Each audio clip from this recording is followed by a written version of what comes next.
tutorial gitu ya. Sehingga memang dari segi nilai biasanya nilai-nilai kalau di kelasnya itu lumayan bagus.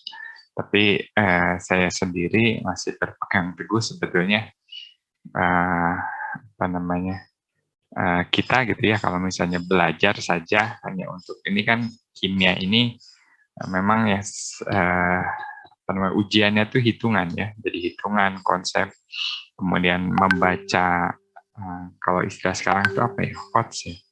Jadi memahami soal gitu ya. Jadi memahami soal itu apa yang ditanyakan, dan kemudian kalian menjawab dengan matematik biasanya ya. Dan kemudian ya mungkin fisika seperti itu ya. Jadi gabungan berbagai metode apa namanya ya metode-metode pembelajaran yang kalian pelajari. Selain ya kimianya juga ada. Nah, memang kalau misalnya pendapat saya ya, jadi kalau misalnya kita hanya tutorial saja gitu ya, jadi biasanya itu sedikit yang kita dapat gitu ya. Jadi ya jangan jauh-jauh gitu ya untuk kalian yang bukan mempelajari kimia secara utuh gitu ya, secara terus-menerus. Saya saja ketika saya belajar kimia dasar kemudian beranjak ke kimia organik, itu konsep-konsep kimia dasarnya setelah berapa belas tahun ya, berapa belas tahun ya, umur saya belum 40. Apa namanya konsep-konsep yang jarang dipakai itu biasanya lupa. Nah, tetapi kalau misalnya hal-hal yang apa namanya general gitu ya, yang ya konsep yang dipakai gitu biasanya itu ingat. Jadi ya sama saja dengan tutorial itu. Jadi kalau misalnya tanya tutorial, memang menurut saya itu tidak terlalu signifikan ya. Jadi apa bedanya kuliah ini dengan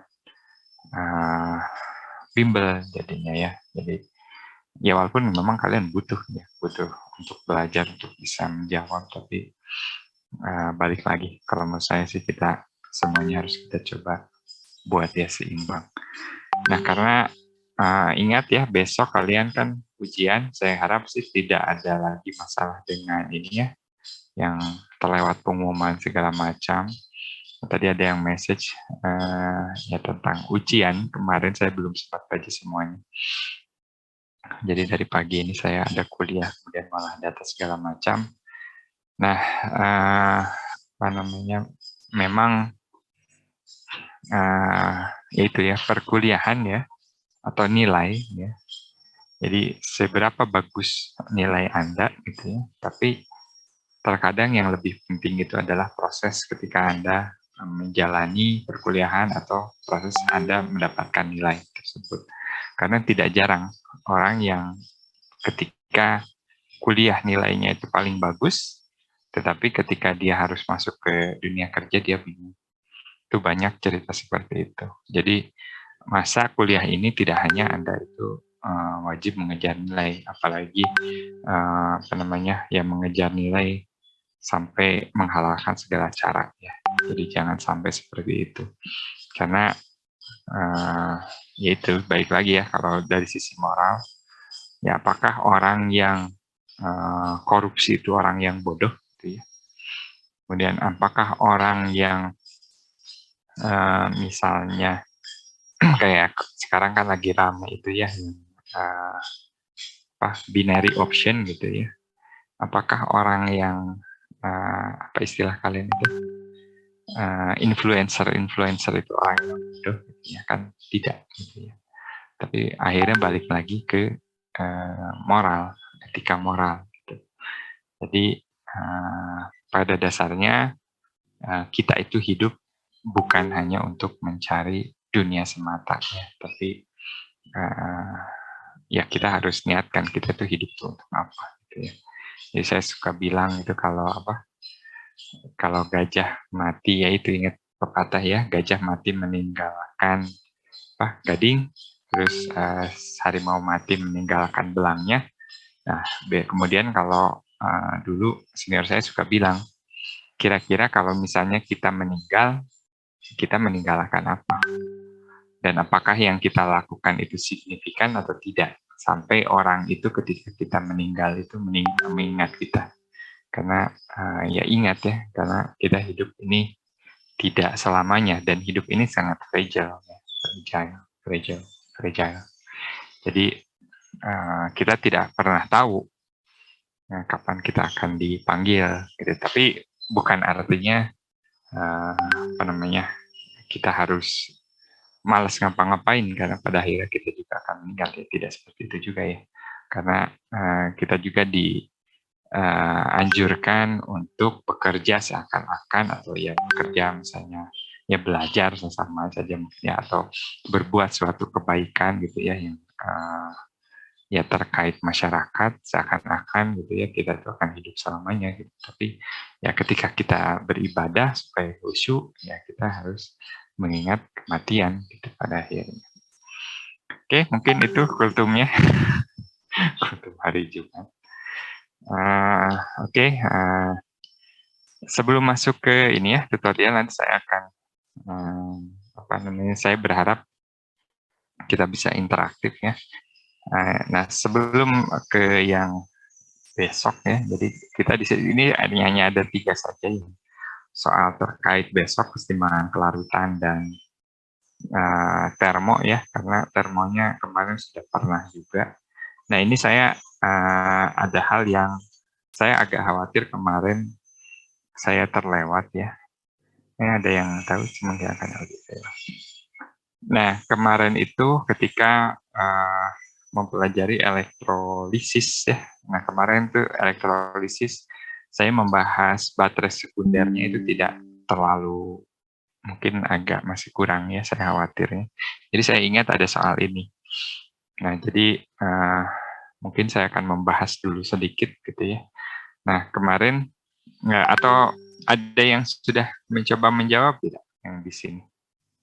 Atau kalian masih fokus di ini? Fokus yang untuk besok.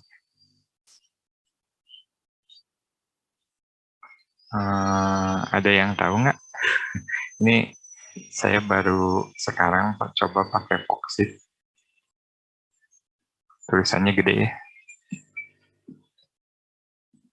Ini suara yang ngebangun di depan rumah saya kedengaran kenceng nggak? Atau suara saya lebih dominan? Tidak terdengar, Pak. Tidak terlalu ya, oke. Ini saya sudah mencoba, Pak. Gimana? Mau coba dulu, silahkan. Di apa, Pak? Di annotate, Pak? Atau kalau misalnya sudah ada catatannya, boleh dikirimkan saja. Dikirimkan saja lewat Zoom, nanti saya buka. baik, Pak. Sebentar, Pak. Ya, jadi kemarin mungkin sambil ini Farli ya, sambil Farli upload. Nah, ini saya sampaikan saja dulu sedikit ya. Jadi terkait elektrolisis atau misalnya charging suatu baterai sekunder ya. Nah, memang kemarin saya sampaikan bahwa kalau misalnya ini saya tuh nulis tuh miring ya. Jadi ininya saya tegak lurus.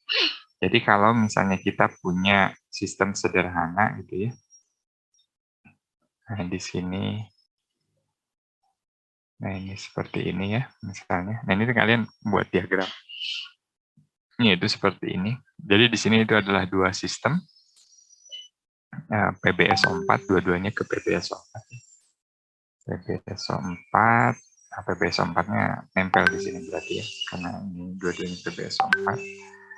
Nah, atau saya contoh yang lain dulu, biar gampang. Misalnya saya ada sistem seng, menjadi Zn2+, kemudian ada Fe, ini gede ya tulisannya, menjadi Fe2+, ini nggak jadi FeSO4 ya, ini SO4 saja. Nah, ketika misalnya reaksi biasa, anggap saja ini baterai sekundernya, walaupun ini mungkin bukan gitu ya, tapi bisa saja sebetulnya pada kondisi yang spesifik kita buat dia sekunder gitu ya. Misalnya di sini saya ada seng, saya ada Fe, kita tahu bahwa anoda itu oksidasi ya. Anoda oksidasi, katakanlah si anoda. Kemudian di sini seng itu menghasilkan minus, berarti di sini kan muatan negatif ya. Nah, kemudian di sini berarti muatan positif karena dia mengalami reduksi, dia sebagai katoda. Nah, ketika proses elektrolisis, proses elektrolisis ini kita mengalirkan elektron, ya. Elektron yang dialirkan, maka di sini reaksinya itu adalah kalau misalnya tadi kita di sini oksidasi, ya di sini kita melakukan reduksi Zn, karena ini kan proses yang apa namanya bukan non reversif non spontan ya, delta G-nya positif, ya delta G-nya positif. Nah ini tambah 2 elektron menjadi Zn. Nah sekarang perbedaannya adalah di sini ya. Sekarang karena dia mengalami reduksi, berarti dia itu adalah katoda. Ya, jadi ketika proses charging, awalnya anoda itu menjadi katoda, tapi sumbu yang diberikan itu tetap sumbu negatif. Nah saya dulu kayaknya waktu sampai kemarin, enggak kemarin, sampai waktu itu saya masih salah. Jadi waktu SMA saya mendapatkan impresi yang salah. Jadi dulu saya kira kalau misalnya kita nge-charge, sumbu negatifnya harus kita colokkan sumbu positif. Ternyata kan tidak. Jadi negatif tetap dia diberikan sumbu negatif. Jadi kalau mungkin ada yang cowok-cowok yang pernah nge-charge ya, seperti itu. Jadi negatif tetap ditambahkan negatif, ya positif tetap ditambah positif. Tapi apa yang terjadi di situ? Kebalikannya. Nah, kalimatnya, istilahnya juga memang berbeda. Jadi yang awalnya dia mengalami oksidasi, sekarang dia mengalami reduksi, sehingga dia itu disebut katoda. Nah, tetapi si sumbu muatan ininya sama. Ya. Jadi itu yang kemarin saya belum sempat sampaikan. Oke, saya lihat dulu ini Farli.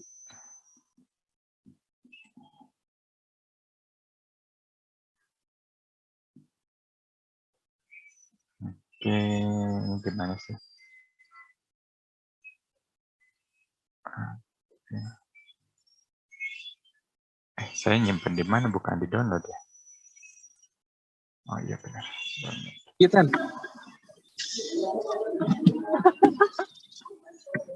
Halo, Ganes. Mau mencoba, Ganes? Ajar, Sir. Halo, ini Ganes ya? Lagi nyanyi-nyanyi. Udah aja ya. Oke, baiklah. Nah, di sini anodanya adalah PB SO4 PB. Oke, anoda katoda. Nah, kalau misalnya mau disimpan seperti ini, berarti baiknya ditulis ini saja ya. Ditulis ini kan ya. Nah, ini Ganes pertama. Oh iya, di sini saya nggak bisa ini.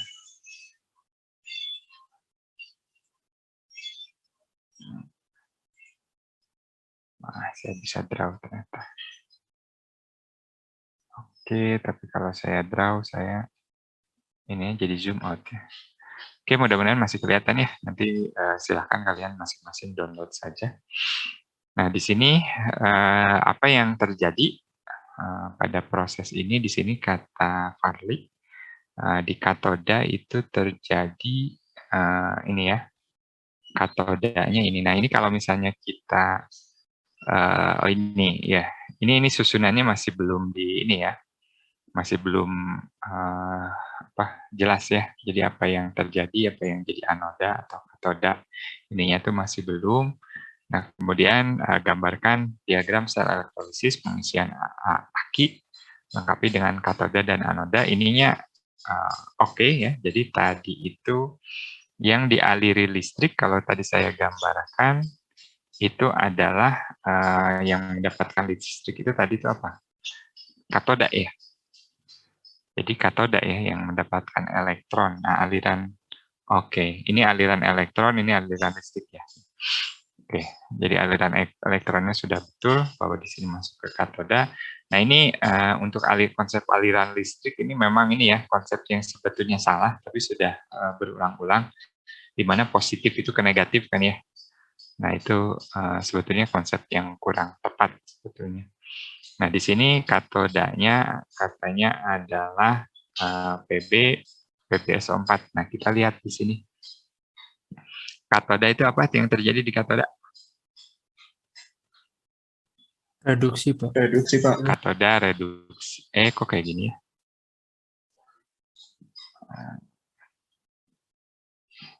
Sebentar, warnanya merah aja.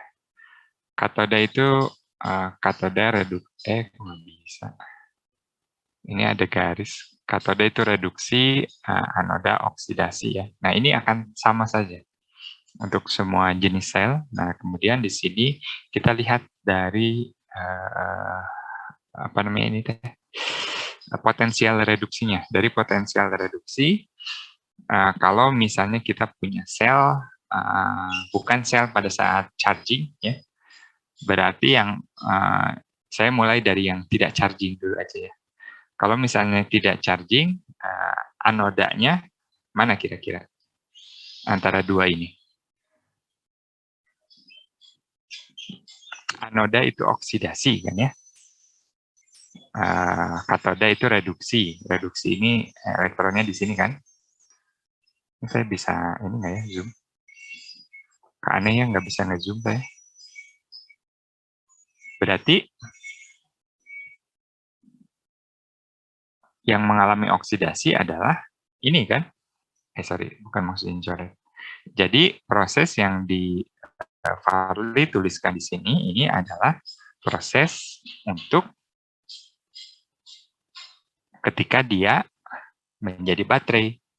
Ya, jadi ketika dia jadi baterai, apa yang terjadi adalah kita memiliki Pb menjadi PbSO4 dan E oksidasinya itu kan berarti akan jadi positif 0,36 ya.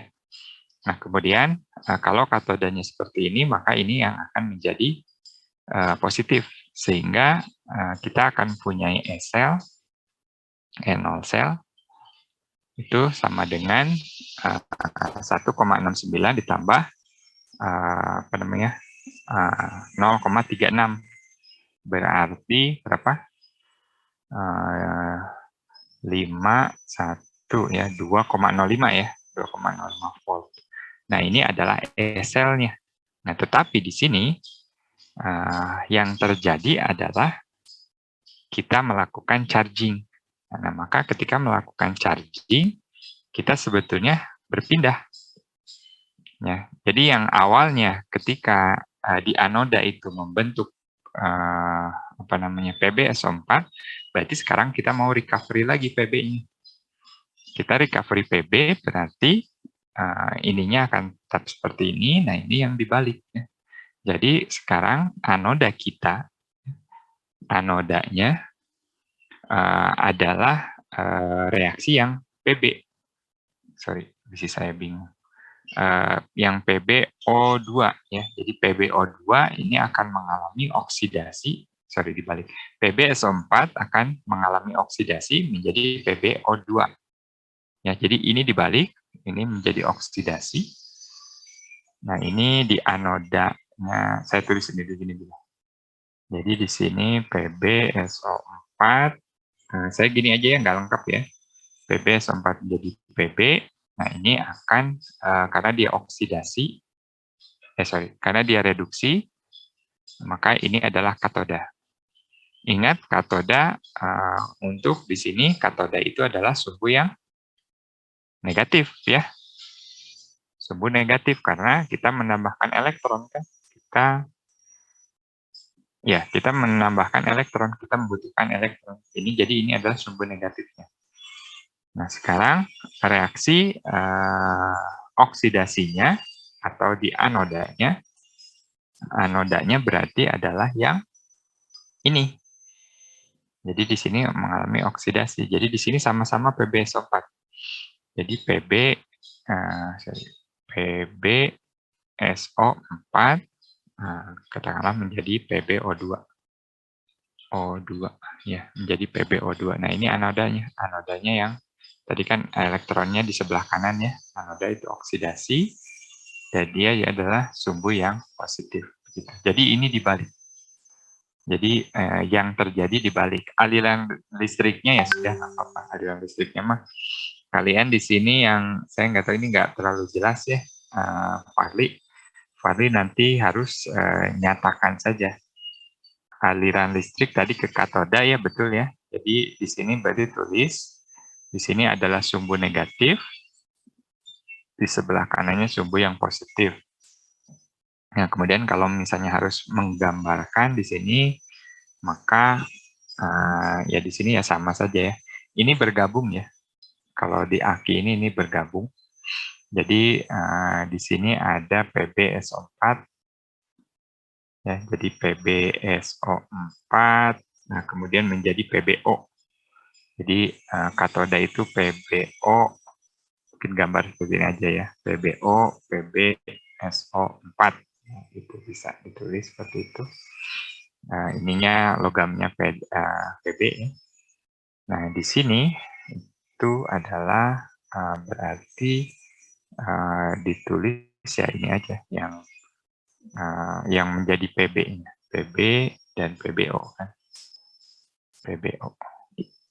PbSO4 menjadi Pb. PbSO4. Susahnya nulisnya di sini hilang. Gitu. Kira-kira paham nggak? Jadi dibalik ya. Nah, ini yang kemarin memang saya agak kelewat. Nah, reaksi yang terjadi di katoda dan anoda saat berlangsung. Nah, ini sudah ada nih. Ini saya lupa ini ya. Saya lupa hapus ya. Jawabannya masih ada. Atau ini ulang ya. Pokoknya ini di katoda berarti ya tinggal ditulis saja yang di katoda, berarti tadi katoda itu apa? Reduksi ya. Berarti reduksi itu adalah yang ini katoda. Nah, yang di anoda ini dibalik. Ini dibalik nih. Ya, jadi bukan yang ini. Nah, kemudian nanti jangan lupa fasa katanya. Fasanya wajib untuk ditulis. Nah, kalau ini untuk 1 jam, ini gampangnya nanti tinggal dicari molnya saja. Oh, ini perubahan massa ya. Ini juga agak tricky ya, karena ditanya itu perubahan massa. Perubahan massa yang terjadi di anoda. Nah, yang terjadi di anoda adalah ini. Ya. Ini yang terjadi di anoda dibalik. Nah, yang untuk perubahan massa ini sepertinya sudah betul ya. Jadi cari dulu mol elektronnya berapa. Dari mol elektron ini kita tahu bahwa untuk setiap PbO dan PbSO4 itu 2 elektron yang bereaksi. Sehingga mol PbSO4 dan PbO itu akan setengahnya. Ya, ini sudah benar dikali setengahnya, mungkin MR-nya juga kayaknya sudah betul. Tapi kayaknya ini salah ya. Kayaknya ada yang salah hitung ya. Kalau saya nggak salah ingat, kayaknya nilainya tidak seperti ini. Tapi saya nggak tahu ya, saya belum lihat juga. Jadi di sini kalian hitung mol PbSO4 dan mol PbO2. Jadi hitung 2 mol ini karena yang ditanya adalah perubahan massa. Ya, jadi perubahan massa yang ditanya berarti ini terjadi perubahan dari PbSO4 menjadi PbO. Jadi kalian hitung massa PbSO4-nya berapa, kemudian massa PbO-nya berapa. Nah, selisihnya itu adalah yang ditanya di sini. Gitu ya. Oke, saya ganti dulu dari sini ke sini. Enggak, di sini enggak ada. Ada yang mau bertanya? Silahkan, Farli. Sudah jelas nggak, Farli? Untuk kan kita yang tadi Pak, untuk dari kan kita mencari perubahan PB kan ya Pak ya. dari PbO2 menjadi PbSO4 ya kan Pak? Iya, dari Itu berarti dari PbSO4 menjadi PbO2 sebetulnya. oh ya, berarti kan yang ditanya kan perubahan PB-nya doang ya Pak. Jadi kita harus mencari berapa PB dalam PbSO4 dan berapa PB di PbO2. Mm-mm. Ya gitu ya Pak. Nah, ini yang ditanya adalah massa di anoda. Ini memang agak ini ya, agak ya sekarang agak rancu lah kalau kayak gini ya. Jadi kan massa yang di anoda ya. Nah, reaksi di anoda tadi itu adalah perubahan PbSO4. Ini nggak lengkap ya, menjadi PbO2. Nah, tadi itu reaksinya itu membutuhkan 2 elektron kan. Nah, ini kan membutuhkan 2 elektron. Nah, sehingga ini karena ini semuanya adalah solid. Nah, jadi sebetulnya pertanyaan soal ini, pertama harus cari massa ini, massa di atas berapa dan massa ini berapa. Nah, kemudian diselisihkan saja Oh, dari selisih massanya. tidak harus mencari PB-nya saja ya Pak. Enggak, karena kita kan konsep mol ya. Jadi mol elektron, nah ini sama dengan setengah kali mol E kan, gitu. Jadi sudah tidak perlu ke PB. Cuma ini kenapa tulisan saya jadi gede-gede ya? Ini nggak ada size ya? Oh, nggak ada, sudah. Oke, ada lagi, jadi clear ya. Jadi dibalik untuk yang seperti ini. Jadi intinya lagi pada proses charging, ya ini pengisian ulang atau charging ya, terbalik, jadi dibalik. Jadi yang awalnya mengalami oksidasi, nah misalnya di sini oksidasinya itu adalah Pb, ini saya nggak akan tulis lengkap, menjadi PbSO4. Ini boleh kan ya saya tulis gini, ini setengah reaksi yang tidak lengkap kan, ditambah 2 elektron kan. Nah ini oksidasi. Nah ketika kalian charging, nah kan kita membalik ya, kita menambahkan elektron sehingga yang terjadi itu adalah reduksi. Nah jadi reduksi. Nah reduksinya ini sama-sama jadi ini baterai ya. Ini elektrolisis, sel elektrolisis ini sama-sama muatan negatif. Tapi yang terjadi di sini kebalikannya. Dari PB. Begitu. Oke, untuk soal ini nanti Fadli silahkan dicoba ulang ya, coba ulang, kemudian diinginkan lagi. Nah, untuk yang terakhir, soal yang terakhir ini gampang saja. Kalian lihat di sini. Jadi kalau semua PB SO4-nya habis ya. Jadi PB SO4-nya habis katanya buat jadi PBO. Apa yang terjadi? Berarti selanjutnya yang akan terjadi itu adalah pembentukan hidrogen di sini. Sebentar. Nah, katanya nanti selanjutnya adalah pembentukan gas hidrogen. Jadi dia itu adalah, sebentar.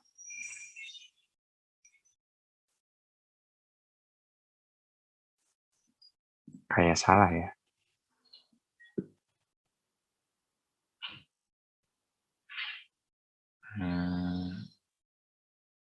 Oh iya. Ya benar-benar. Jadi di sini awalnya kan, saya balik berarti. Nah di sini itu adalah yang terjadi itu kan pembentukan PB ya. Jadi semua PB-nya dibentuk itu adalah minus 0,36. Nah kemudian karena semua PbSO4 habis menjadi PB. Nah kemudian asal air yang ada di sana itu akan terreduksi menjadi gas H2. Jadi jawabannya sebetulnya itu. Jadi karena habis, berarti yang direduksi sekarang adalah yang sisa untuk yang bisa direduksi adalah air. Ya, jadi potensial reduksinya yang direduksi pertama ini habis, kemudian ini potensial reduksi kedua kemudian kadang terbentuk gas H2 ya, untuk gas H2. Ini agak aneh juga sih. Reaksinya saya nggak yakin. Tapi mungkin benar juga. Saya nggak terlalu yakin. Oke, ada pertanyaan? Kalau tidak, kita lanjut ke untuk latihannya saja. Silahkan nomor 7 ada yang sudah mengerjakan. Seperti tadi boleh di jawabannya di ini dulu. Di-upload dulu di chatting, silahkan. Semakin kalian cepat, ya, semakin banyak bisa kita bahas. Saya itu suka nakut-nakutin aja tuh.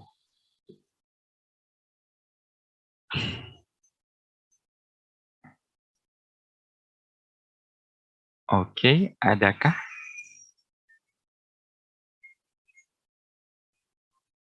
Saya tanya yang ini deh. Ikhlas? Udah ikhlas? Udah nyoba belum? Saya nyoba yang bawah sih, Pak. Yang mana? Ini. Yang paling bawah. Paling bawah. Yang kemarin? Atau ini?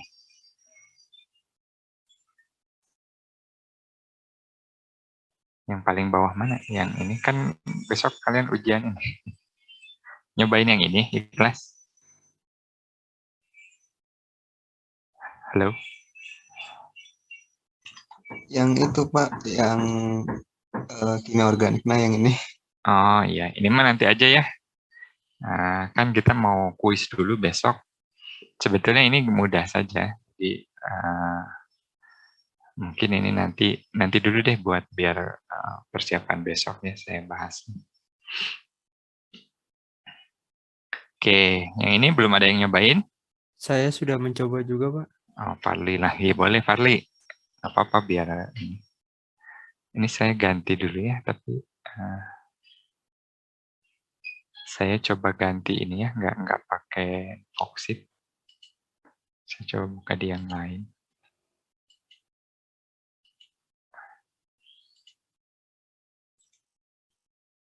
Kata orang-orang Foxit itu enak buat ngedit PDF, katanya kayak gitu.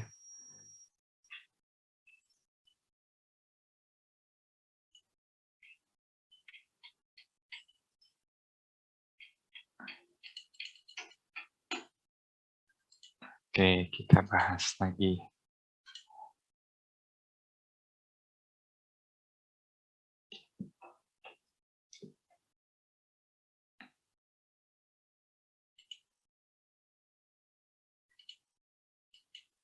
Kok belum ada?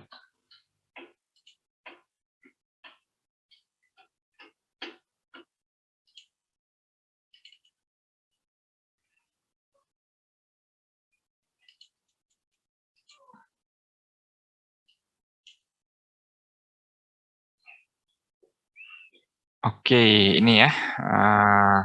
Untuk soal nomor 7 yang ditanya di sini adalah ini kurang gede resolusinya.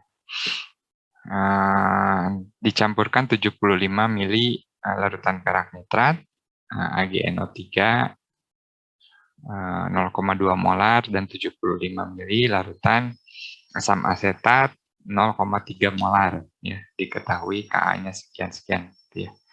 Nah, kemudian hitung konsentrasi ion asetat dalam larutan hasil campuran tersebut. Berarti apa yang terjadi pertama di sini? Ketika kalian mencampurkan, apa yang terjadi?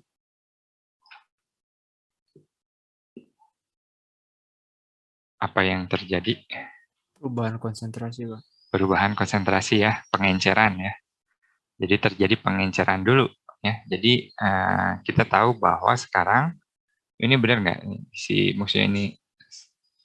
Iya benar ya. Jadi larutan awalnya adalah 0,2 molar dan 0,3 molar. Nah, kemudian karena dia menjadi 2 kali lipat, kita bisa langsung prediksi sebetulnya ya bahwa di sini sekarang konsentrasi HC2 atau asam asetatnya adalah 0,15 ya. Ini udah betul.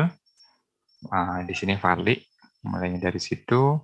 Nah, kemudian di sini menggunakan apa ini teh? Oke, ini pokoknya ini biasa ya.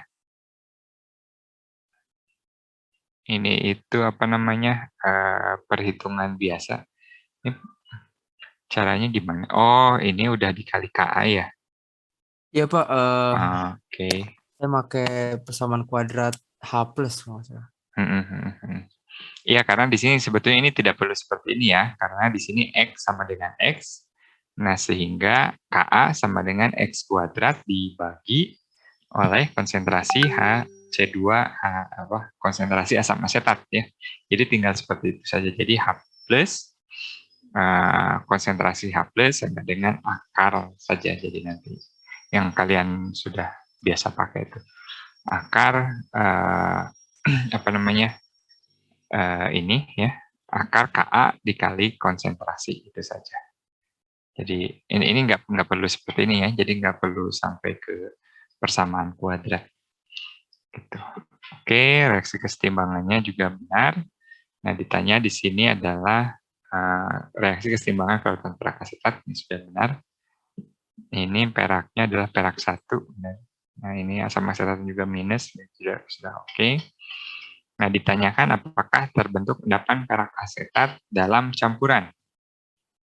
Maka betul di sini pertama dikali QSP, di mana konsentrasi Ag-nya ini adalah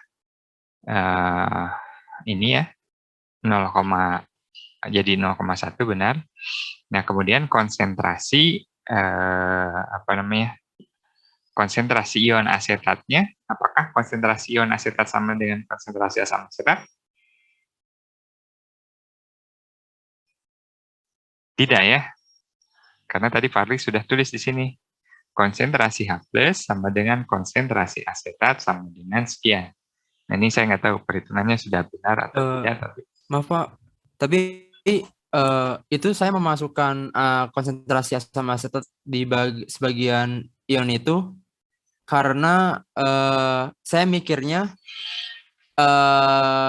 C2H3O2 minus itu akan selalu terbuat kan itu kan dipakai terus ya Pak. Jadi saya mikirnya asam asetatnya akan habis dulu baru reaksinya selesai gitu Pak. Karena reaksi yang di atas ini Pak. Maaf Pak kalau boleh nanti. Karena ini reaksinya ini ya, apa namanya? Jadi reaksinya mungkin maksud Parli karena apa namanya? Terjadi pengendapan gitu ya. Karena terjadi reaksi pengendapan, jadi harusnya dia terus-menerus ke kanan begitu ya. Iya Pak. Jadi iya, Pak. Nah, itu sebetulnya tidak seperti itu ya. Jadi di sini kan karena reaksinya kesetimbangan. Nah, kita lihat di sini dari konsentrasinya juga ini mungkin akan apa namanya? Kalau misalnya KSP perak asetatnya itu sangat kecil ya. Mungkin kalau dia lebih kecil dari 10⁻⁵, nah ini akan bisa saja seperti yang Fadli sampaikan. Karena nanti konsentrasi apapun yang ada di sini, nah nanti dia akan apa namanya? QSP-nya akan lebih besar dari KSP. Jadi terus-menerus bergeser ya sampai akhirnya H2CO3-nya juga terkonsumsi. Nah, tapi kalau misalnya di sini, pertama-tama kita tidak bisa langsung ke sana. Jadi pertama-tama kita tetap harus menggunakan konsentrasi ini. Jadi konsentrasi ion asetatnya kita pakai sesuai persamaan yang ini dulu. Jadi sesuai persamaan ini dulu kita pakai. Nah, nanti setelah itu kita kalikan dengan konsentrasi Ag, ini baru kita menentukan dulu Q-nya. Kan kita belum menentukan ya apakah mengendap atau tidak. Jadi kita hitung Q-nya. Nah, kalau lihat di sini, Q-nya itu adalah 0,1, katakanlah ini 10⁻⁴, berarti kan dia sekitaran 10⁻⁴ ya. Karena 10⁻⁴ itu masih lebih kecil daripada KSP, maka sebetulnya yang C ini jawabannya belum mengendap. Gitu. Kalau untuk yang C. Gimana? Sudah bisa ini belum? Nah, untuk yang D itu sudah tepat, saya kira. Jadi tinggal dihitung saja, ini dapat X-nya. Jadi dapat konsentrasi. Nah, kemudian hitung konsentrasi asam asetat. Nah, ini kalau untuk konsentrasi ini tinggal dibalikan ke yang tadi. Ya, jadi yang kalau ini KSP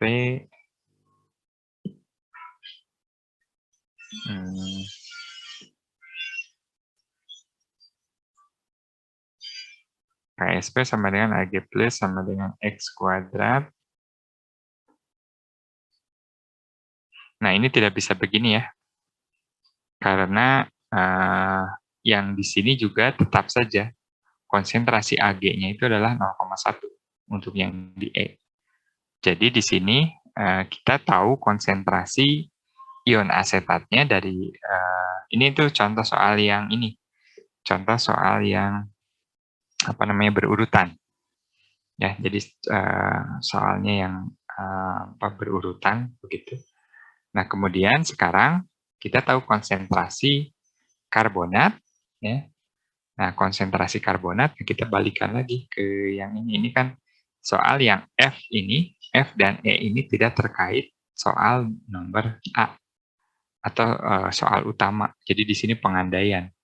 Jadi dari D itu sudah mulai pengandaian. Gitu ya. Jadi kalau saya coba di sini, kalian ada yang pakai adblock? Kalau yang nggak tahu tuh adblock bagus.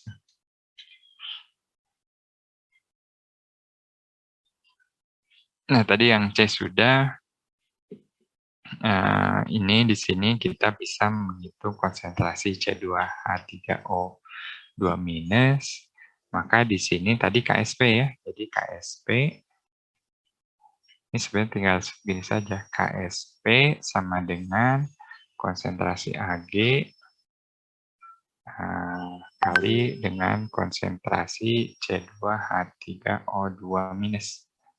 Ya, 2- O2- ini sama dengan 0,1 kali C yang kita cari ya sama dengan berapa ini di atas?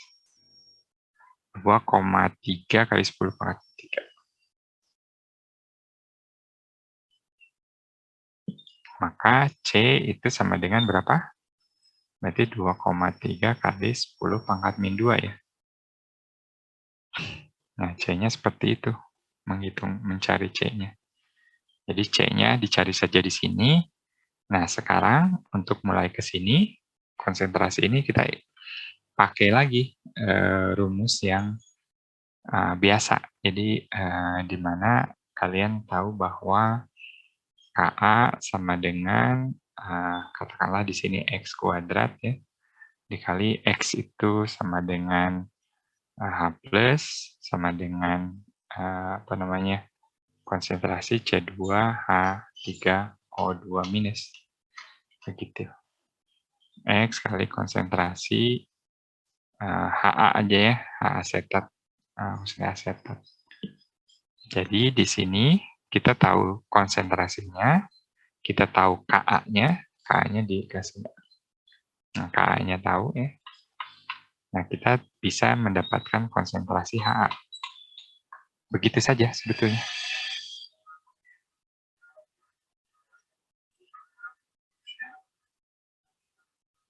Nah, sama dengan ini kalau saya nggak salah ngitung ya.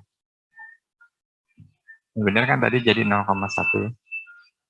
Jadi di sini adalah dalam kurung 2,3 kali 10 pangkat min 2 kuadrat di Ka-nya kali 10 pangkat min 5. Berapa sih? 5 ya. Oh, 1,8. Gitu. Nah, kalau misalnya menghitung pH, ketika mulai mengendap, ya udah dari sini. Ya, konsentrasi H plus sama dengan konsentrasi A minus saja ya, biar cepat. Nah, sama dengan 2,3 kali 10 min 2. pH sama dengan minus log ini kan, min log 2,3.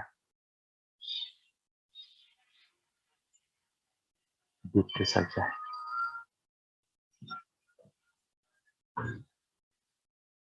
Oke, ada yang bertanya?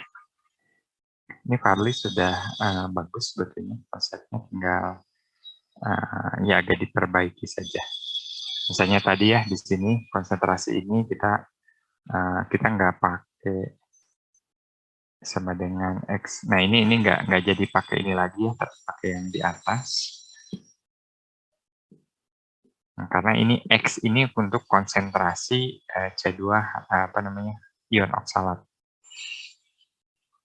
Nah, kalau yang ini ya sudahlah. Ini 0,15 saya nggak tahu dari ini. Nah ini mungkin terpengaruh soal atas ya, enggak seperti itu.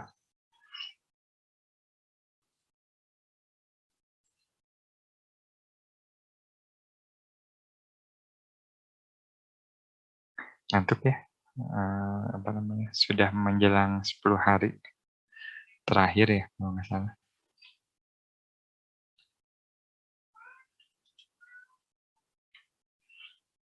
Yang nomor 2 bagaimana? Ini konsep, sorry, soal selanjutnya, soal 3. Ini soal ini tuh konsep.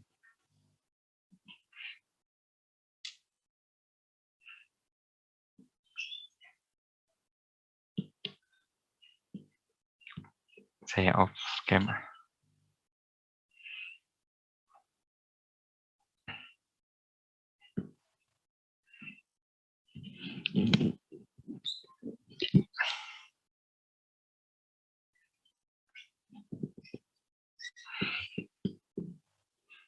Bagaimana untuk soal nomor 3?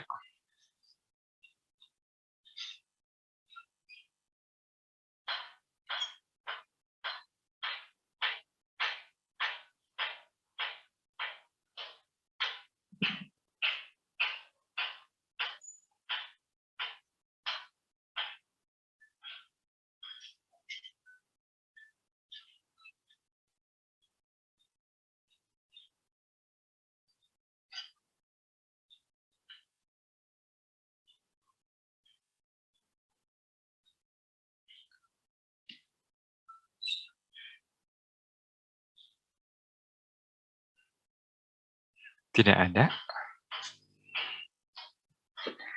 Oke, saya coba ya jelaskan. Jadi untuk soal ini, pertama kalian punya reaksi AgNO3 ya. AgNO3 ecer, kemudian ditambahkan NaCl. Maka apa yang terjadi di sini adalah kalian membentuk AgCl ya, ditambah dengan NaNO3.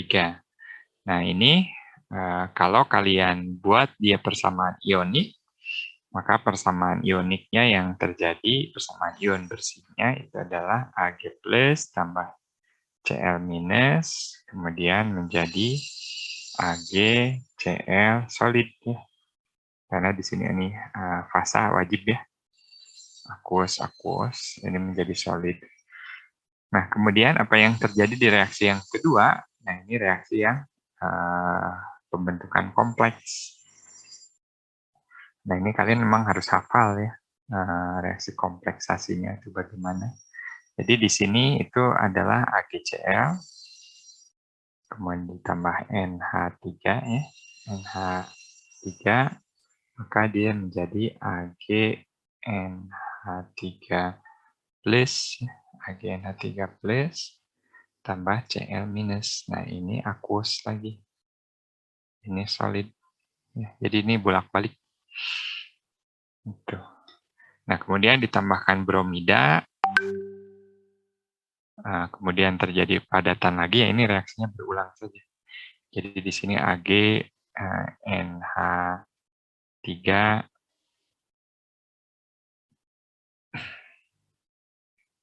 ditambah dengan KBr plus, nah ini menjadi Sebentar. Nah, ini CL ya, ada CL-nya di sini. Jadi di sini akan menjadi AgBr ditambah NH3 ditambah K+. Nah, tadi K+-nya sama siapa? Ingat ya, ini NH3 itu ini tuh ada CL. Jadi di sini tuh CL Ag3NH3. Kalau di sini Ag NH3Cl kan. Nah, di sini ada K+, berarti di sini juga kan tadi plus Cl ya. Ini berarti jadi plus Cl. Kan kita persamaan ion bersih kita tidak tulis. Nah, ini udah perhitungan untuk D itu, ya berarti kita harus hitung. Mau tidak mau. Di sininya. Hitung massa minimum padatan sodium tiosulfat untuk melarutkan endapan kuning pucat. Nah, di sini ya sudah. Oh ya, ini reaksinya belum ya. Berarti di sini AgBr ditambah saya tulis aja S2O3 2- menjadi Ag apa namanya? Ag-nya jadi 2 ya. Ag2 S2O3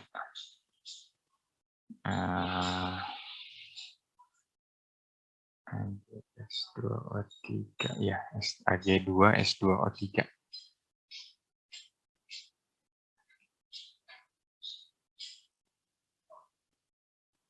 Ya, harusnya seperti ini ya.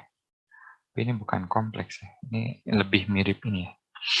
Lebih mirip. Nanti saya cek lagi deh untuk yang ini. Ini lebih mirip reaksi biasa. Berarti di sini ya sebetulnya kalian tinggal tentukan saja Ag-nya itu ada berapa. Ag-nya ada berapa. Nah, kemudian dibutuhkannya tiosulfatnya jadi berapa. Nah, karena ini seperti ini, berarti ini kan 2 ya. 2, 1. Koefisien reaksi saja.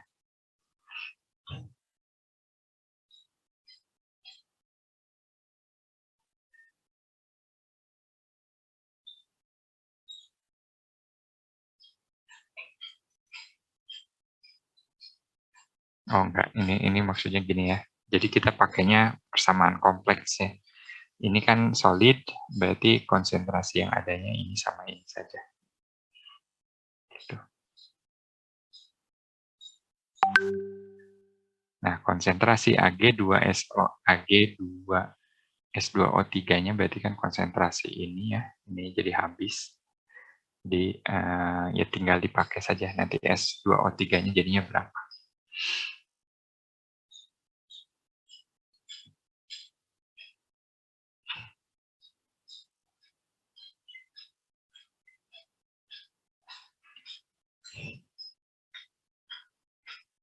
Coba saya cek dulu.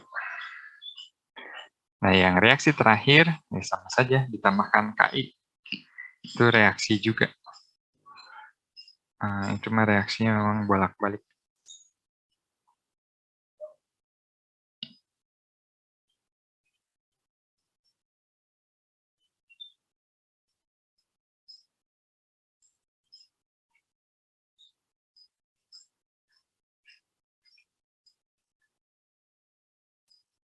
Oh iya, satu lagi.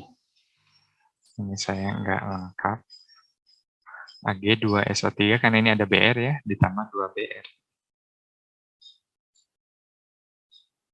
Sebentar.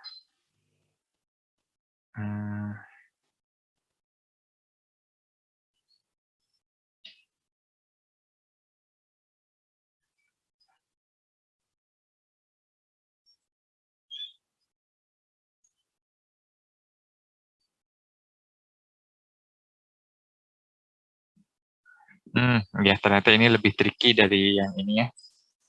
Dari yang saya duga.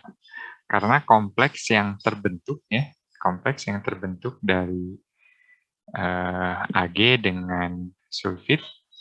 Nah ini orang ajaib aja yang bisa tahu. Berarti kalian harus lihat. Ini kompleksnya seperti ini. Jadi ininya 3-. kompleksnya, kemudian di sini adalah BR. Karena di sini 2, berarti di sininya 2. Gitu. Nah, ininya Na2S2O3. Nggak apa-apa, nggak penting. Ini bisa ditulis seperti ini. Nah, jadi nanti konsentrasi Ag-nya tadi di awal sudah tahu. Nah, ininya X ya.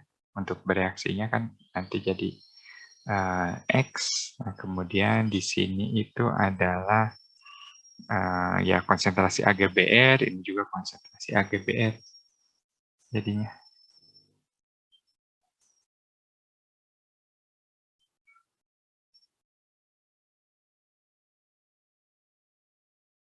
Mau sebentar.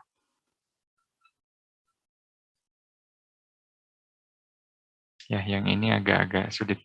Nah, ini kalau misalnya di sini, mungkin saya coba aja ya. Jadi ini masa mula-mula ya.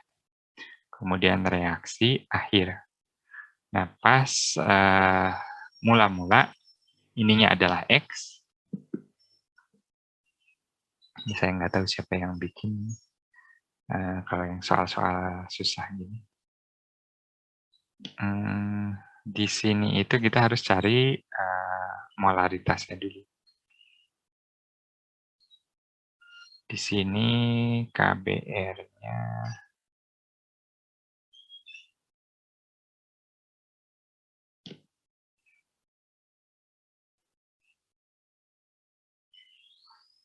nah, sebenarnya dari sini kita bisa ya. Jadi awalnya kan di sini Ag-nya. Nah, Ag-nya itu berarti mol Ag mol Ag sama dengan ini ya 0,1 dikali 0,25 ya. 0,025. Nah, maka di sini ya benar ya, mol itu molar kali volume kan ya. Berarti mol Ag-nya di sini itu akan jadi sama dengan susah ya. Jadi kalau di sini jadinya 0,0025 molar mol. Nah, sekarang kita lihat. Oke. Nah, ini kata kuncinya di sini. Ditambahkan volume larutan hingga mencapai 100 mili ya. Hingga volume larutan 100 mili. Ini kan bingung ya. Di sini tuh udah 50 kan volumenya. Ditambahkan ini kita nggak tahu volume berapa, ditambahkan ini volumenya juga nggak tahu berapa kan. Oh ya, ini jadi 50, ditambahin ini nggak ada data volume, tapi di sini kuncinya adalah dijadikan 100 mili. Nah, sekarang berarti molaritas sama dengan, kalau gitu bisa M1V1 ya dari tadi. Jadi 0,0025 dibagi 0,1 sama dengan 0,025 ya. Sama dengan 0,025 sama dengan 0,025. Jadi sekarang kita tahu bahwa mula-mula ini apa namanya? Nggak apa-apa ya, ini seakan-akan jadi molar dulu aja ya, walaupun ini nggak molar ya. Jadi ini sebetulnya dalam mol kan ya. Tapi biar nggak bingung, di sini 0,0 apa tadi 0,025. Nah, kemudian di sini awal kan tidak ada. Kemudian ketika kita bereaksi, nah apa yang mau kita lakukan? Nah, ini pertanyaannya adalah untuk melarutkan, ini mungkin maksudnya melarutkan seluruh endapan kuning ya. Jadi di sini larut kan ya. Berarti bereaksi itu adalah 0,025. Nah, ketika ini bereaksi 0,025, nah maka yang bereaksi dari S2O3- berarti adalah, karena ini 2 kalinya berarti 0,05. Nah, kemudian jadi di sini 0,0 25 untuk yang kompleksnya di sini ditambah dengan BR-nya, BR minusnya juga itu adalah 0,025. Sehingga di akhir ini sama dengan 0 ya. Apa namanya? Ini kan padatan ya, solid habis. Ini sama dengan X minus 0,05, ini sama dengan 0,025, ini 0,025. Sekarang K-form ini kan. Nah, ini K-formnya. Nah, ini K-form, itu bentuknya seperti itu, sama dengan 0,025 kali 0,025 ya, kuadrat, dibagi dengan X minus 0,05. Nah, sehingga sekarang K-formnya ada, datanya, ya kita bisa dapatkan nilai X-nya. Gitu. Nah, kemudian yang terakhir, si mahasiswanya masih nggak ada kerjaan, nah ditambahin lagi KI. Jadi ya udah, di sini sih tinggal KI. Ini memang jadinya agak tricky ya. Jadi karena di sini kita tidak tahu ya. Nah, untuk Ag sulfat, Ag tiosulfat itu bentuknya seperti apa? Nah, kadang soal tuh ada yang seperti itu. Itu memang soal-soal yang tega ya. Kita coba lihat, saya mau tahu ada nggak.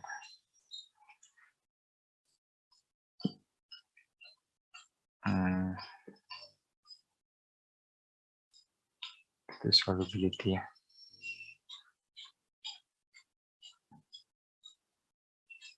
Saya sendiri jujur tidak hafal ya untuk kompleks itu apa saja. Tapi saya mau memastikan itu tuh ada nggak sih yang seperti itu datanya. Kalau nggak itu biasanya ini hanya orang-orang yang pernah ikut Olimpiade aja yang hafal. Yang tidak pernah ikut Olimpiade itu hampir mustahil. Ya, di slide saya nggak ada ya.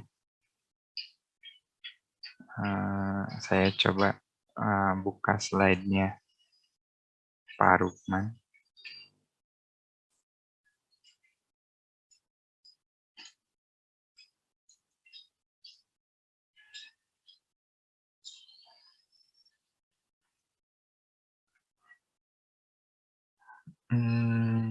Itu tuh soal kesetimbangan kelarutan. Oke, kesetimbangan kelarutan di sini ada gitu.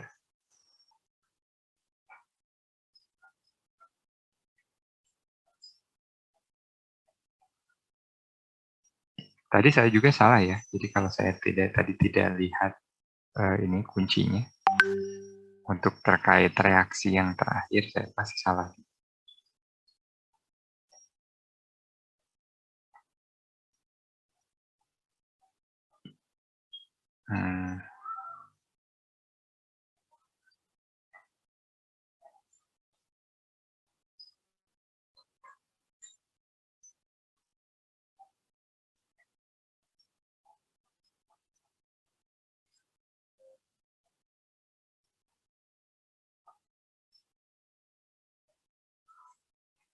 Nah, bener kan nggak ada. Yang ada itu cuma NH3, kemudian CN, kemudian ada juga ini yang aneh, Cl-nya jadi Cl2. Yang ini. Oh, ini juga NH3 itu 2 NH3 ya. Nah, yang seperti itu kan ini ya, apa namanya, tidak trivial ya. Saya salah juga berarti tadi. Nah, yang seperti ini mau tidak mau harus dihafalkan.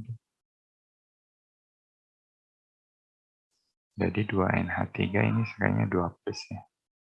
Ya 2NH3 plus.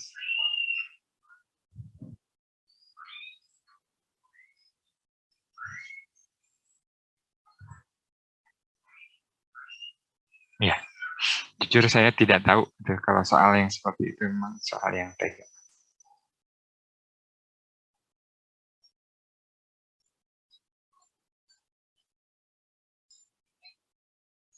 Oke. Ila, bagaimana Ila? mau saya telat ya ininya bacanya. Ila bagaimana? Boleh open mic. Iya, Pak. Bagaimana? Ya ini tadi salah ya. Jadi saya salah. Yang di sini juga harusnya 2. Nah ini jadi NH32. Jadi tidak trivial ya. Kalau misalnya yang kayak gini memang ini soal tega ya. Apa namanya? Kalau kita nggak hafal tuh, reaksi kompleksnya ya sudah saja. Nah misalnya ini juga AG, ini SO3. Dari mana kita tahu ya S2O3-nya harus 2? Soal tega itu. Ya tapi jawabannya seperti ini ya. Ini saya sudah konfirmasi dengan apa namanya kunci jawaban. Tapi memang ya soalnya tega sekali itu.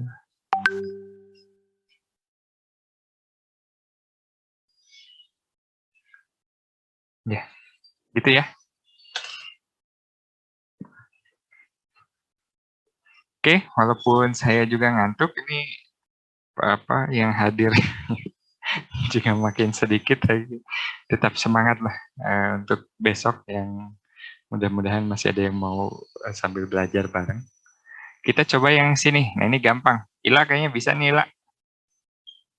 Ila bisa Iya, Pak. coret-coret nggak? Nggak bisa, Pak. Kalau langsung aja bisa.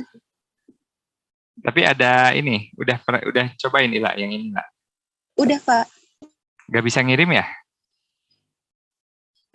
Iya, nggak bisa ngirim. WhatsApp bisa kan? Bisa, Pak. Saya kirim nomor WhatsApp saya. Sebentar. Perjanjian Ila udah ini. Kirim ke saya. Kayaknya ada yang tahu nomor WhatsApp saya.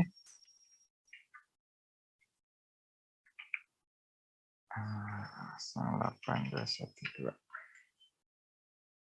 Oke, silahkan Ila. Coba dikirim lewat WhatsApp boleh.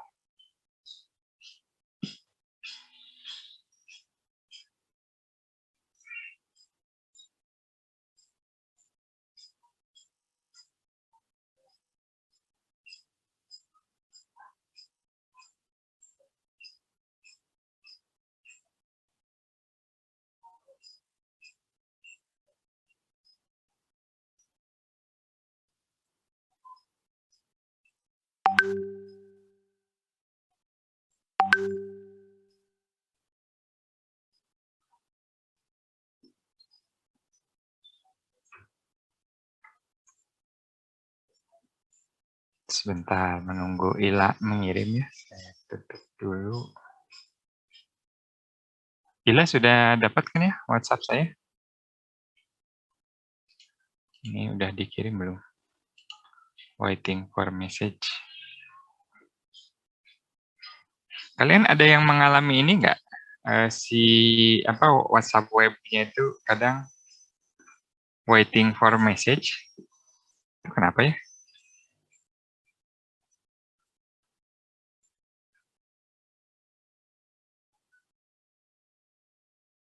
Oh, udah muncul, tapi nggak muncul, Ila.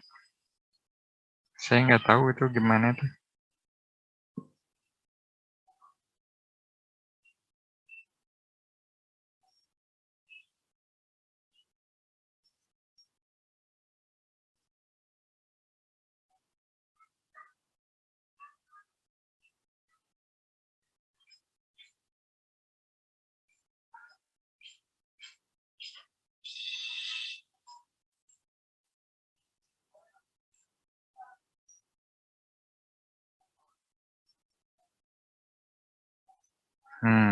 Saya tidak tahu ini kenapa nih. WhatsApp-nya kok aneh ya. Waiting for this message, check your phone.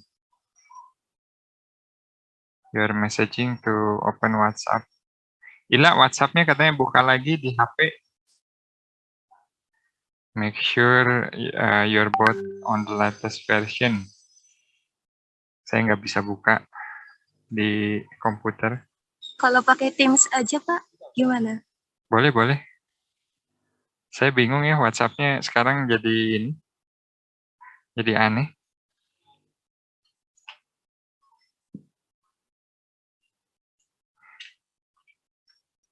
Teams. Oke, tadi tuh ini.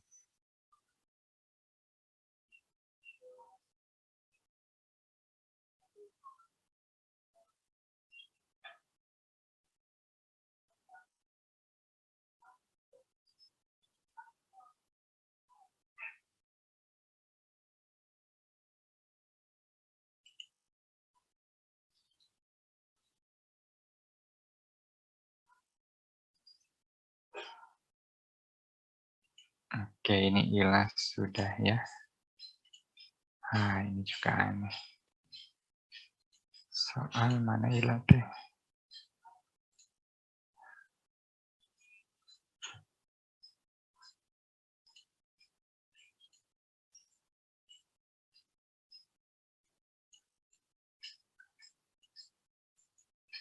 Oke, saya coba download ya. Download it.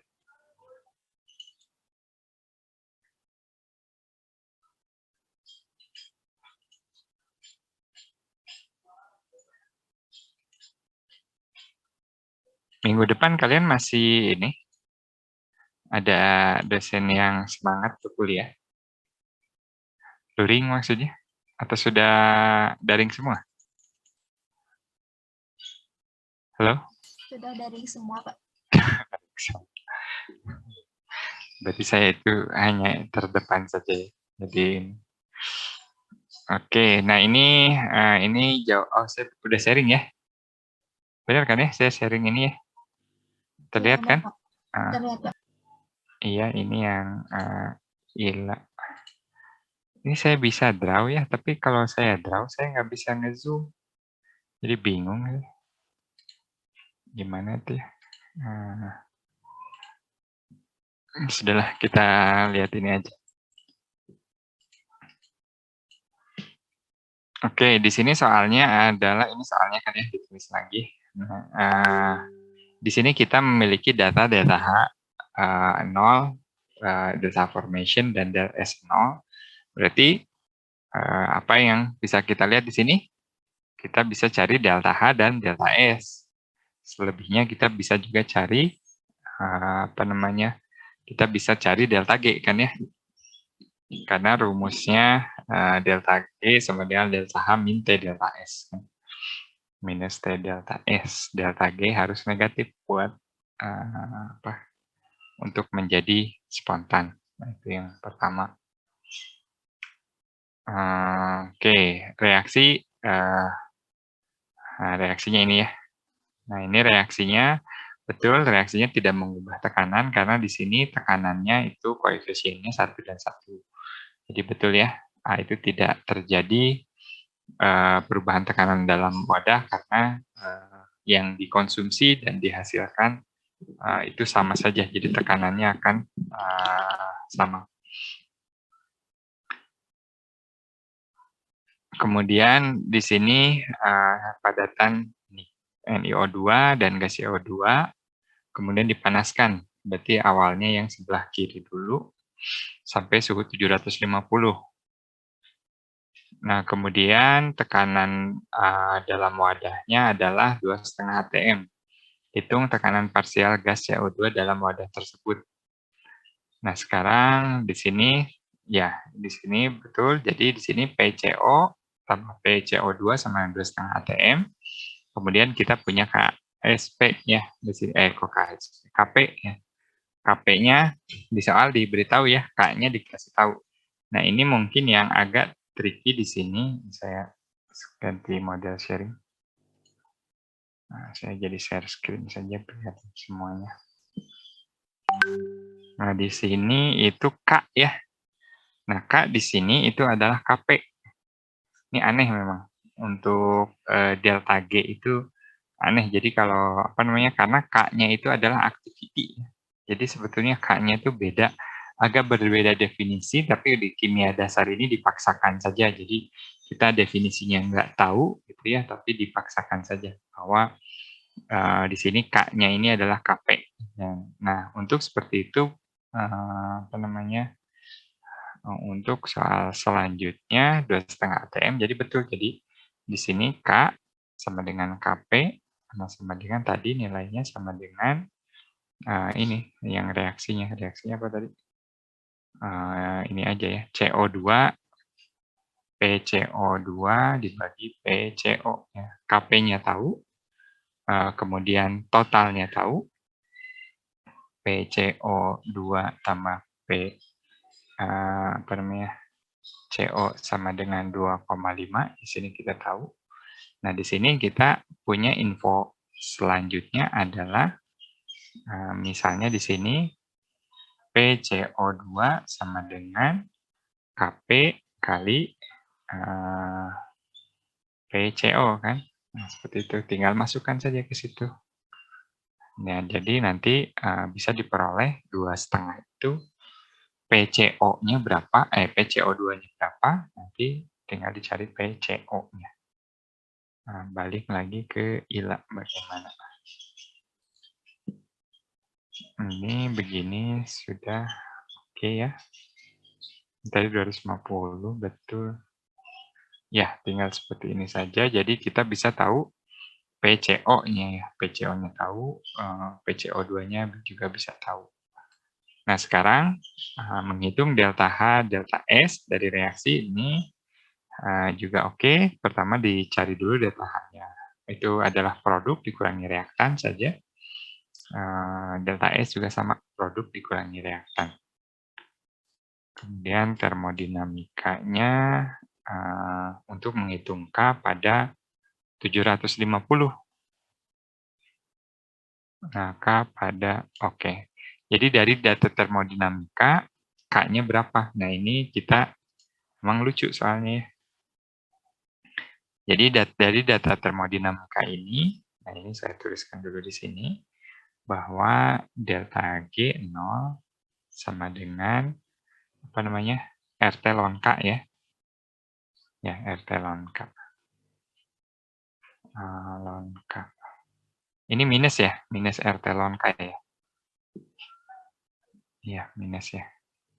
Ya, minus RT ln K, karena awalnya kita punya delta G sama dengan delta G0, sudah mulai tidak fokus ya. Saya sudah dari pagi ngajar. Ln delta G0 plus RT ln K. Nah, maka kita punya ini yang di atas. Nah, sekarang delta G-nya diketahui dari sini. Delta G sama dengan delta G0 ya. Ini sama dengan delta H min T delta S. Nah, ini tinggal dimasukkan data saja datanya. Nah, kemudian nanti dicari K-nya.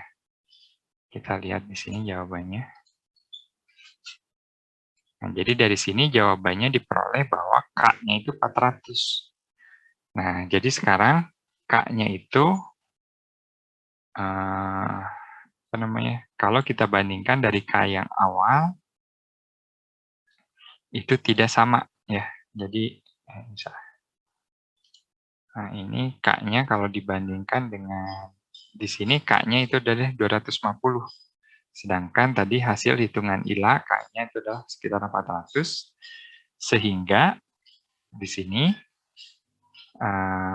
delta H dan delta S itu terpengaruh oleh suhu, sehingga delta H dan delta S-nya tidak tetap pada rentang 25 dan 750 karena nilai K yang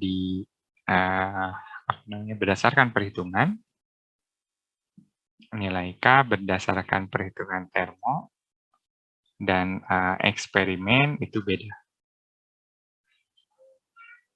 Eksperimen beda. Nah, jadi delta H dan delta S-nya itu tidak tetap pada rentang 25 sampai 750. Begitu.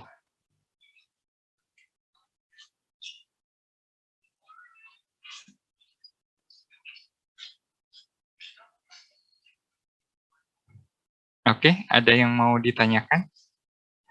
Mungkin kita ini dulu saja atau pertanyaan lain juga silahkan.